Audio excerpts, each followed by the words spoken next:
सद्गुरु, ग्रंथों में लिखा है कि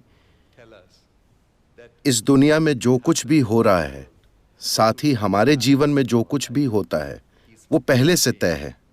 किस ग्रंथ में ऐसा लिखा है? कम से कम मैंने यही सोचा कि कुछ चीजें करना हमारे भाग्य में लिखा है, चाहे जो हो जाए। अगर ये सच है तो हमारा किसी न किसी दिन मरना भी तय है, तो दुनिया में हमारे जैसे लोगों का क्या काम है?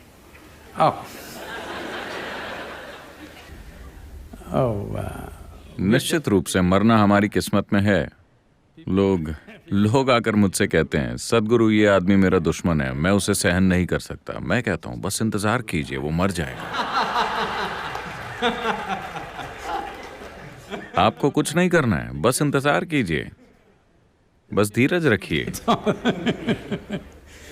तो मरना तय है, हाँ, मगर मुझे नहीं लगता कि किसी भी ग्रंथ ने इस बात का जिक्र किया है कि आपका जीवन पहले से तय है या पहले से निर्धारित है। यह विचार विदेश से आया है। आपको समझना होगा कि इस संस्कृति की मूलभूत प्रकृति क्या है, इसकी जड़ें कहाँ हैं। ये एक बिना भगवान की संस्कृति है।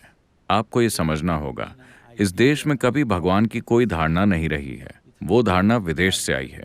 मैं इसे ठीक से समझाता हूं, क्योंकि इससे बहुत से लोग नाराज हो जाते हैं। हमारे पास कई देवी देवता हैं, कई सारे। हम 33 करोड़ जैसी किसी संख्या की बात करते हैं। ये सारे देवी देवता कैसे आए? एक ही ईश्वर में विश्वास करने वाले मानते हैं कि कोई एक भगवान है जो ऊपर बैठकर आपके लिए चीजें करता है, यानी कि कोई ऐसा शख्स है जो सारे फैसले करता है। इस संस्कृति में ऐसा नहीं है। यहाँ कोई भगवान नहीं है, लेकिन बहुत सारे देवी देवता हैं। ये देवी देवता कौन है? अगर आप पीछे मुड़कर देखें तो आपके पास जितने देवी देवता हैं, उनके लिए जिस शब्द का इस्तेमाल किया जाता था, आप देवी हैं, वो है यंत्र। उन्हें हमेशा यंत्र कहा गया। यंत्र शब्द का अर्थ है मशीन या उपकरण या औजार। जब मैं हमारे योगिक मंदिरों को उपकरण कहता हूं तो लोग आहत हो जाते हैं। सद्गुरु ऐसा मत कहिए, ये हमें अपने जीवन से भी प्यारा है। मैंने कहा, अगर आप इससे आहत होते हैं तो आप आश्रम आइए, मैं आपको आश्रम में प्लम्बिंग का काम दूंगा, बिना किसी उपकरण के। आप अपने नाखूनों और दांतों से 3 दिन तक आश्रम में प्लम्बिंग कीजिए।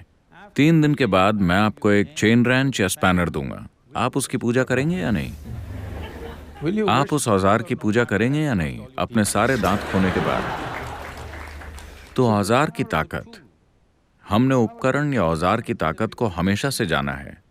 हम इंसानों के रूप में इस धरती पर जो कुछ हैं, वो उन औजारों की वजह से हैं जो हमने बनाए हैं। अगर हमारे पास औजार नहीं होते तो एक कुत्ता भी हम पर हावी हो जाता है ना? हाँ या ना? It's only because of the tools human beings have become who they are. केवल औजारों के कारण ही इंसान वो बन पाया है जो आज वो है। स्क्रू ड्राइवर भी एक औजार है, मगर कुछ सूक्ष्म औजार भी होते हैं। ऊर्जा के औजार, व्यक्तिपरक औजार, जो जीवन के अलग अलग आयामों को खोल सकते हैं। इसीलिए हमने हर आयाम के लिए एक अलग यंत्र, एक अलग संभावना बनाई, क्योंकि हम साफ तौर पर जानते थे कि इस यंत्र के बिना हम कभी इस संभावना को नहीं छू सकते। हम उसके आगे झुकते हैं और उसी की पूजा करते हैं, क्योंकि प्रार्थनाशील बने बिना ये आपके काम नहीं आएंगे। हम साफ तौर पर जानते हैं कि भगवान हमने ही बनाए हैं, बस बाकी लोग इसे भूल गए हैं। तो यहाँ हमने आपसे कहा कि आपका जीवन आपका कर्म है। इसका मतलब है कि आपका जीवन आपका ही बनाया हुआ है। तो पहले से तय होने का सवाल ही कहाँ है? ऐसी कोई चीज इस संस्कृति में नहीं है। धन्यवाद सद्गुरु। पर एक डॉक्टर के लिए सोचना खतरनाक है कि सब पहले से तय है।